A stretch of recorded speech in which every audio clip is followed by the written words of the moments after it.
Cutting করে দেয়। হ্যাঁ কাটিং করে স্রোতটা ভাগ হয়ে যাবে। এই যে এস বানাইছে, এসের যে পেটটা এদিকে আছে, স্রোতটা দুই দিকে ভাগ হয়ে যাবে।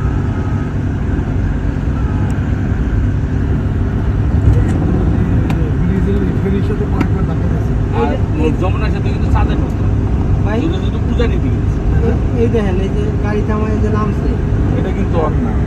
এটা কি রকম আর্মিরা টহলে আসে তো, আর্মি টহলে এলে কয় পারিনি। এমনকি ক্যামেরা আছে না ক্যামেরায় দেখতে পারে এআই মামলা হয়ে যেতে পারে।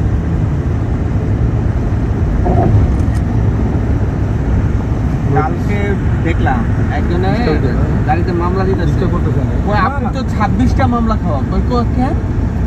হয়তো কোনো জায়গায় রং করছেন, মানে এই যে মামলা দেওয়ার সময় তো আপনি তো এর আগে 26টা মামলা খাইয়া ও নিজেও জানে না। নিজেও কইতে পারে না মনে হয়। কই কেন 26টা জানে সব হইলে হইতে পারে।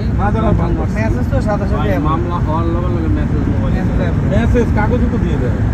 না না এআই মামলা না না এই মামলা তো আর গাড়ি থামায় না।